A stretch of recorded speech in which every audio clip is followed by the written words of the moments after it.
everybody! Hola, ¿cómo estás? Welcome to another episode of I'm Reviewing Here, a podcast where I, Matthew Bussey, watch and review Sight and Sound's top greatest movies of all time.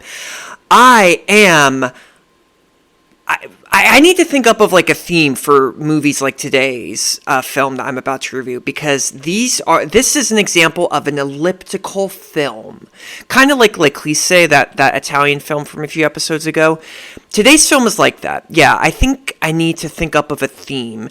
There are all these like new segments that I started for this podcast when I came back, and I really like them. The one thing I fucked up though was I always wanted to say right before I get into the movie, get yourself a cup of caffeine. It doesn't really make any sense because who drinks caffeine and watches a movie? It's not really like a thing. I should really say get popcorn, but that's such a cliche, and I don't even like popcorn. I know that's crazy to believe, but I don't like it. It's buttery. It makes me feel gross. It's bad for your teeth. I do kind of like the cheese popcorn though, like that white cheddar popcorn. That's good. Oh, I'm not vegan anymore. Yeah, I used to be really obnoxious about that, but I'm not anymore because I kept getting cavities. You will read up about that in my next book. Just kidding. No, I'm not going to get into that. Guys, it happened. I did it for like a year and a half. God bless you if you are a vegan. Save the animals. Be kind to one another. But yeah, I unfortunately have to focus on my teeth. So I have to eat meat again and dairy. And I've gained a few pounds. I've gained 4 more pounds. No, 3 more pounds.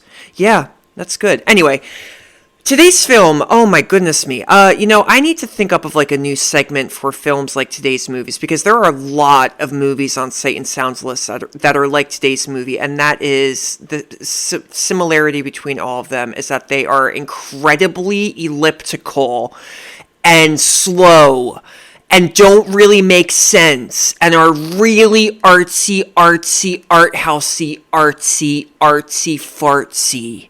Yeah. Not necessarily a bad thing most of the time. Some of the time. Sometimes. I don't know. Yeah, I should think up of a new segment, but I don't want to be mean because, this is part of filmmaking. Filmmaking is art, in a sense. So, today's movie is a very interesting one. It is a movie by a very acclaimed female director named Lucretia Martel. I love that name. And it is called... Oh, and it's new, too. It came out in 2017. So semi sort of new. 2017. F me. Wow. I mean, fuck me. Wow. That was... feels like ages ago. Yeah, this is actually like the newest movie on Sight and Sound's list, I think, which is pretty good. And for some reason, I don't really remember it from 2017, and I remember everything. This did not really get promoted that well in 2017. Huh. It's a shame. But, I saw pics from it, and I recognized it. Anyway, this is ZAMA. Señora mía, mi Marta. El gobernador me dice que no falta mucho para mi partida. Don Diego de ZAMA. ¿A dónde espera ser trasladado? A la ciudad de Lerma. Mirón.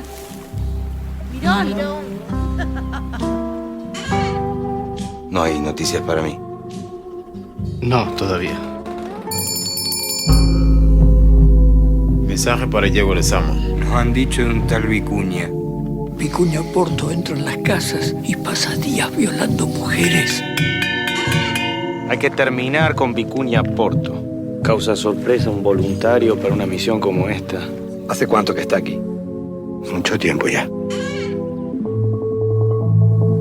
Don Diego de ZAMA, el que hizo justicia sin emplear la espada.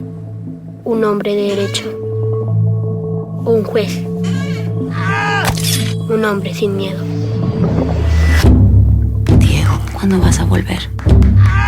Vicuña Porto. No podemos volver sin Vicuña Porto.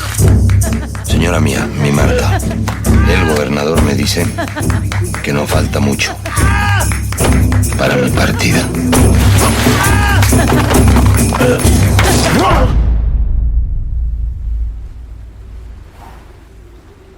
Diego, ¿cuándo vas a volver?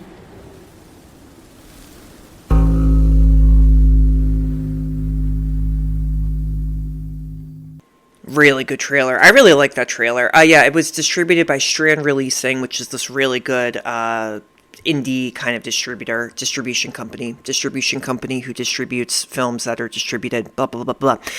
ZAMA, oh my goodness, oh me, oh my. ZAMA is based on a book by it's an Argentinian made movie, I'm sorry, and it's based on a book by a man named Antonio Di Benedetto.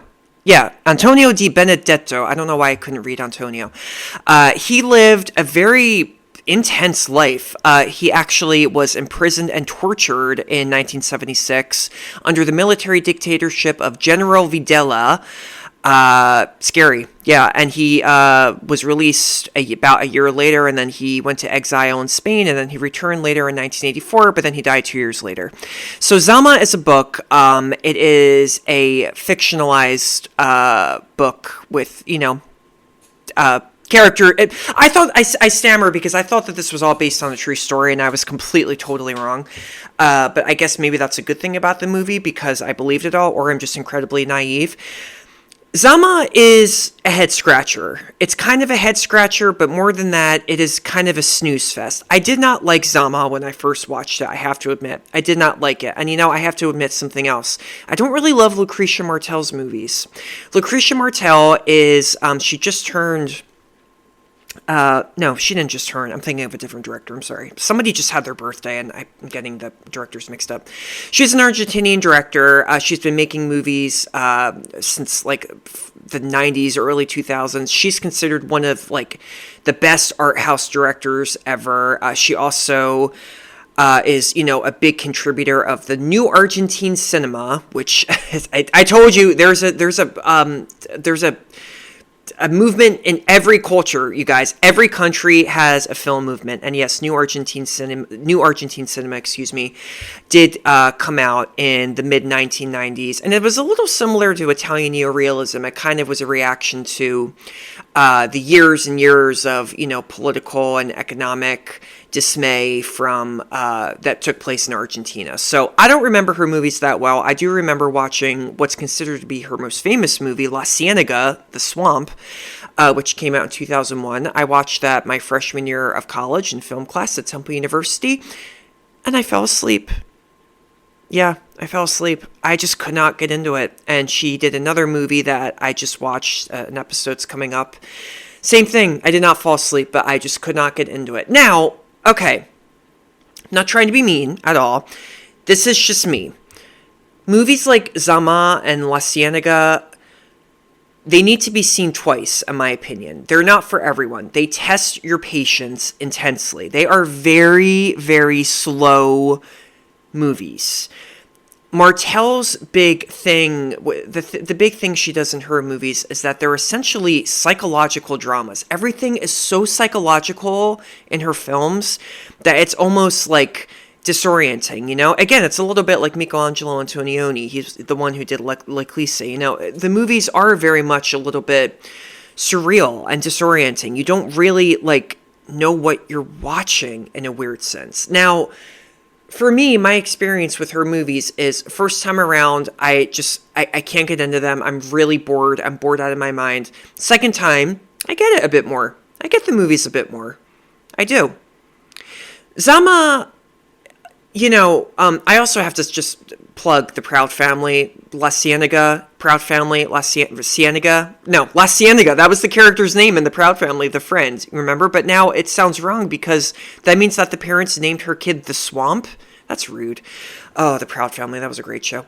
Is this still on? I don't know. They reboot everything. ZAMA, overall, I liked. I liked it. Gorgeously filmed. The imagery, I think, is the best thing. Martel, she wrote the screenplay and she directed it too. Basically, adapted it from the book.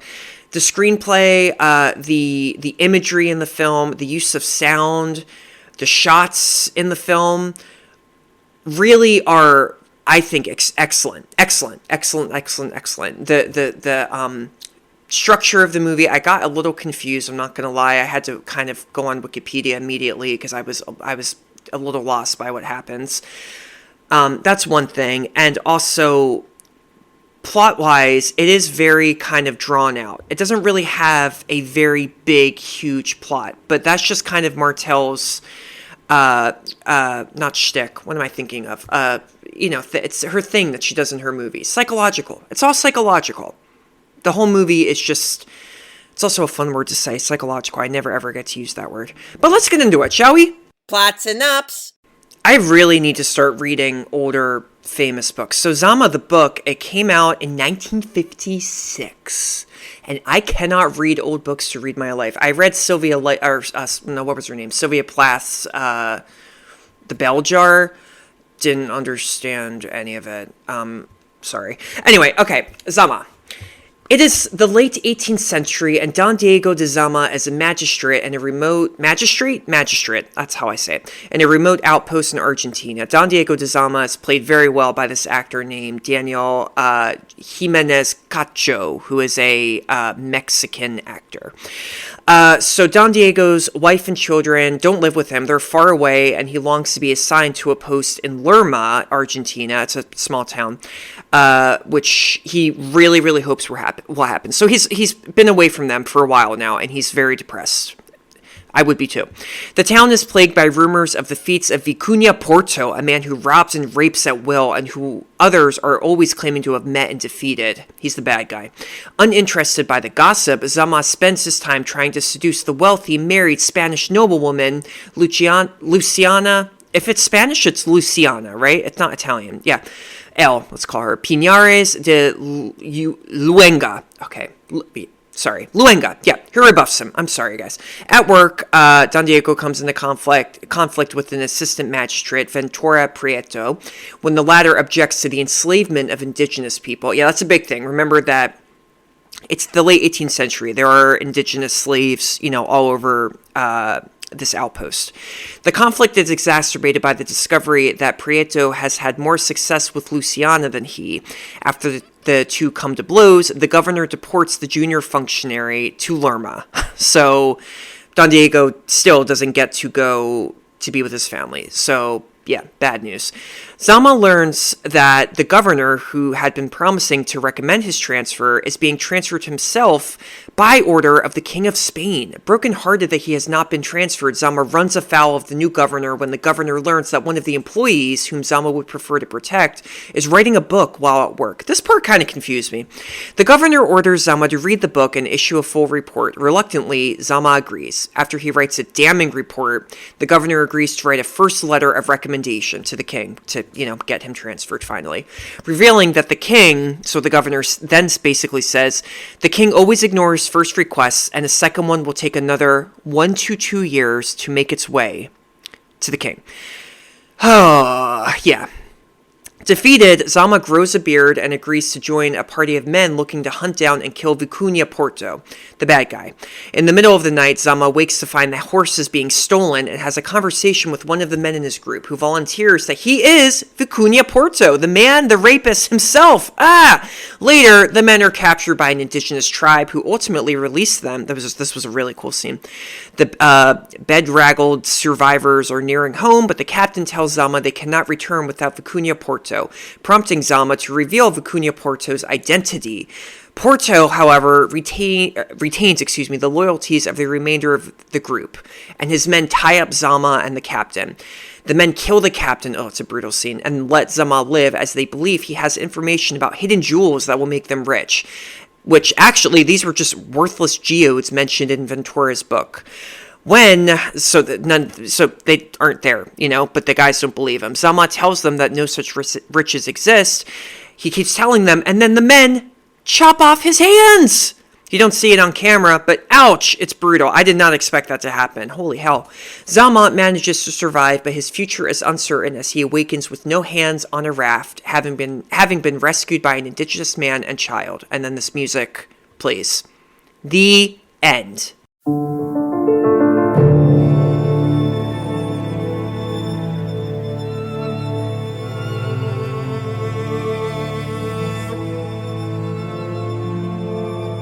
El doctor Don Diego de Zama, el enérgico, el ejecutivo, el pacificador de indios, el que hizo justicia sin emplear la espada. No el Zama de las funciones sin sorpresas ni riesgos. Zama el corregidor, un corregidor de espíritu justiciero, un hombre de derecho o un juez, un hombre sin miedo.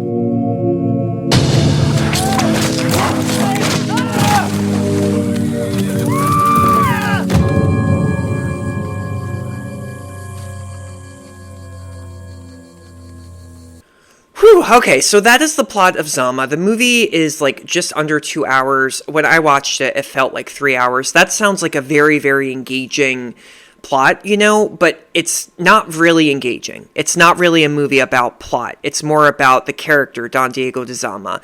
Is he a good guy? Not necessarily. I mean, he supports enslaved people. You pretty much get to know Zama in the first sequence of the movie, where there are these naked indigenous women on this beach, and they're rubbing mud and sand over themselves, and Zama is like spying on them, kind of like, perverted. He's obviously like a horny guy because he can't be near his wife, and he's trying to seduce the Luciana Piñeras de Luenga. Well, I'm never going to get that right.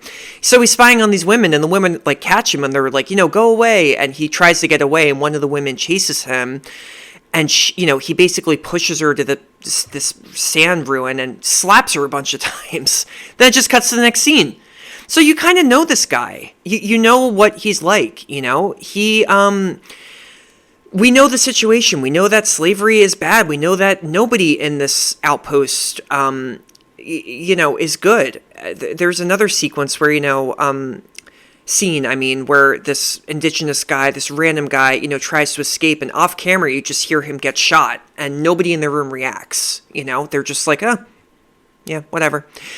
It's sad. It's really, really sad. Obviously, on a production level, Zama is fantastically well done. The ideal setting, it really does transport you back to it. And it was obviously filmed. This is not filmed in a studio. This was filmed on location in a town called, or an area called Formosa, Argentina. Never been to Argentina. I really want to go though. The costumes, the makeup, all of that is really fantastic. But I think, going back to what I was saying before I got sidetracked, this really is a movie about Zama, this guy who is just so unbelievably depressed and literally cannot escape this hell that he's made for other people. I think that's kind of, in rewatching the movie, I think that's the unique thing about this film. And it's why Daniel Jimenez Cacho is so good, because he is one of those characters who makes someone who's not very likable a little likable, because you do kind of just want this guy to just get out and just go be with his family, but he's not a great guy, he's not. And this movie, I think the best thing about this movie that it does really well, and something that Martel is really good at doing, is using sound, using imagery to mirror what is going on inside these characters' heads. Like, there are shots, so many moments in this film where Zama keeps getting told bad news again and again that he can't leave, and he's getting really paranoid. And it's a very subtle thing that Martel does, where the sound starts to get like high, or it's almost like if like you have like a stereo on, and you're like messing with the sound, and it's like, it's like that. It's a very, or I don't know, like, do you remember those commercials from the 90s that would be surrounds? It was the surround sound commercial, and it would be like, not like a car, but yeah, it was like that. She does it in this film, and it is very effective. She does it in other movies too. Sound, I remember reading or learning when I was awake, learning about La Ciénaga from my professor, and he said how sounds of the swamp, are meant to be a metaphor for these characters' inner turmoil and inner anxieties. So that's very, very apparent in Zama, and it is very well done. I like that. It is overall a movie about a guy who just can't catch a break, and his life just gets worse and worse and worse. And it's not a movie that's begging you to feel for this guy either, I think overall this is a movie with a lot of interesting things to say. I think especially with regard to the characters who are, playing the indigenous people in the film. they're obviously, you know, they're victims throughout, but at the same time, they're good. And not that they were never bad. I'm not saying, sorry, that came out wrong. Not that they were ever bad, but it's almost interesting in that, you know, ZAMA, who has been making these people's lives hell, he ends up by the very end of the movie, you know, being taken care of by them. He gets kidnapped by them and they don't kill him.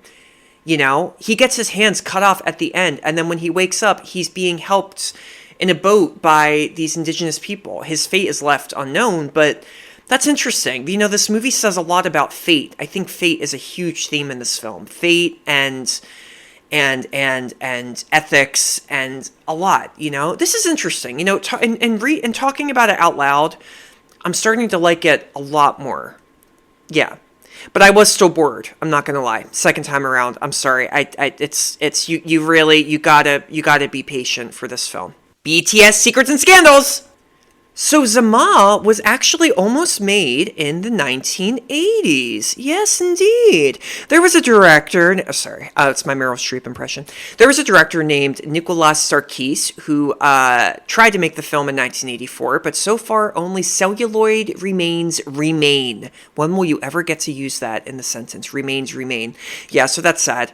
The film was obviously very well received when it came out. It was Argentina's entry for Best International Feature Film at the Oscars. It premiered at Venice, as all films do. In 2017, it later premiered at TIFF, the Toronto International Film Festival. TIFF liked it so much that in 2019, after, you know, the end of the 2010s, they named it one of the best films of the decade. Kind of sad, but not that. I mean, what I'm about to say. The movie was actually filmed in 2015, but spent 2 years in post-production. This was because Lucrecia Martel was battling uterine cancer. She announced, luckily, when the movie came out, that while she was promoting the film, that she was in remission.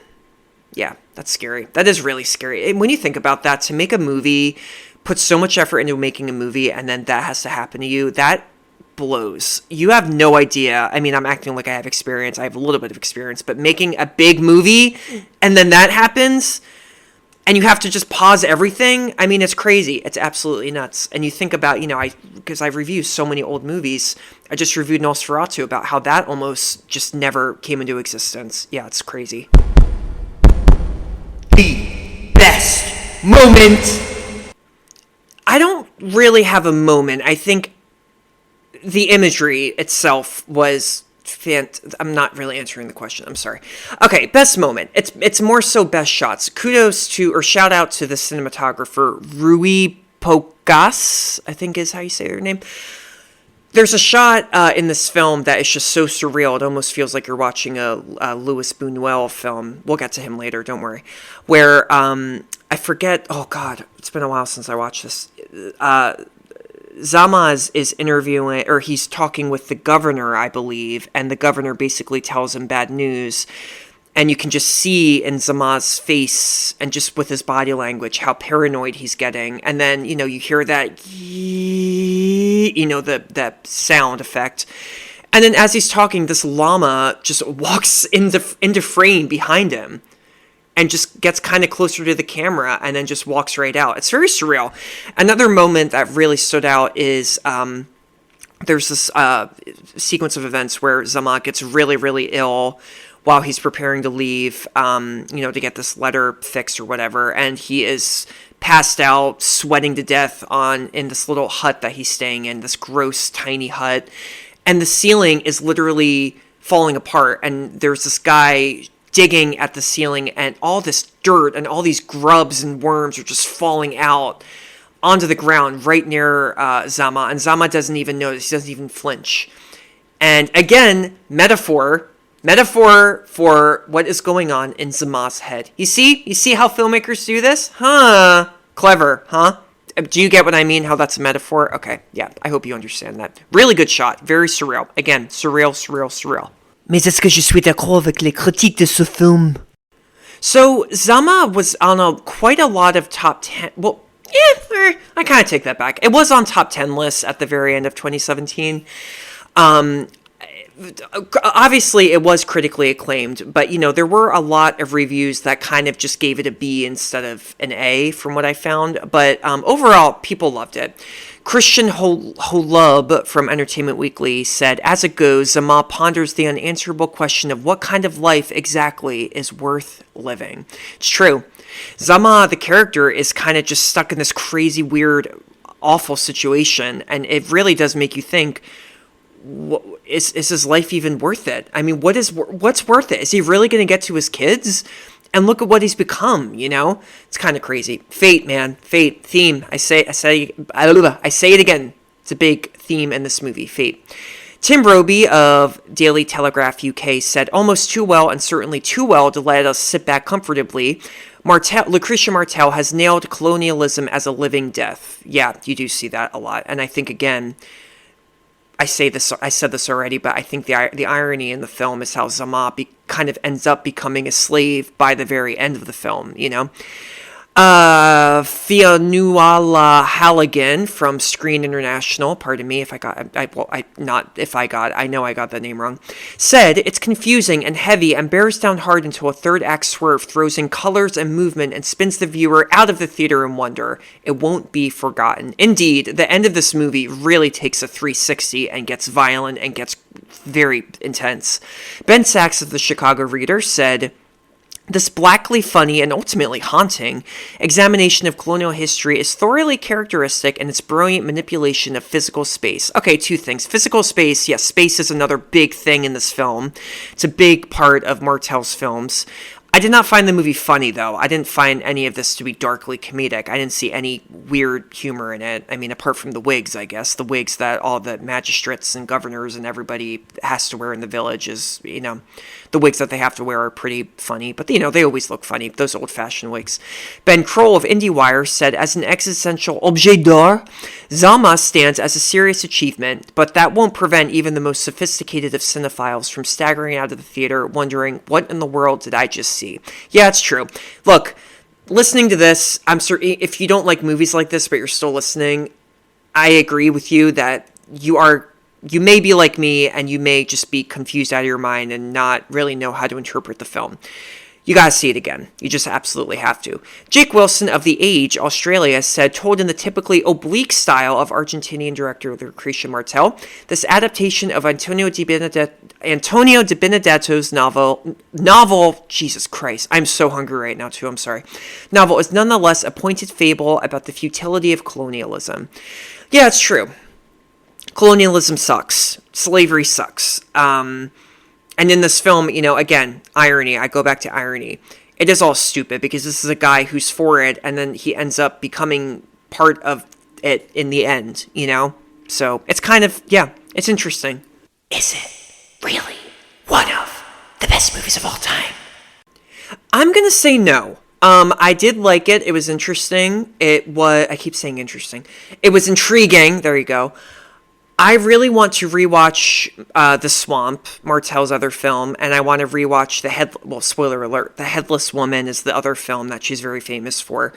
I want to rewatch both of them, see how they compare and contrast, and maybe see if one of them, I don't know, is a little bit better somehow. I can guarantee you that I did get very bored during The Headless Woman again, but we'll see. And then The Swamp is on Sight and Sound's list, so that's a lot higher up though, so I do need to get to that. But no, I don't think this is one of the best. It's not a bad thing. I think that there are a lot of incredibly made period dramas, just like Zama. I don't really know if Zama is better than those ones though. It is. It's well done. It's very different. It is very indie and very art house. It's a very, very Martel-esque film, but not really one of my favorites. I wouldn't call it one of the best, but glad I watched it, and I am glad that movies like this do exist. I know that they're hard to get through at first, at least for me, but that's what cinema's all about. Cinema is about challenging your thoughts and challenging your level of comfortability. Is that a word? I'm making it up. But yeah. We shall see what the next movie is like. The next movie of Martel's, that is. Thank you all for tuning in. I'm going to end it by saying, get off your couch and go to the goddamn movies, okay? I don't care if you have an ear infection. Bring the eardrops to the theater with you, okay? I don't care if like football is on. DVR, duh, okay? And also everything gets like leaked nowadays, so you'll probably hear about it, you know, once you get home. I don't really care, guys. Just come on, go to the movies, please. Please support your local cinemas. They need you. All right, thank you. Bye-bye. Adios.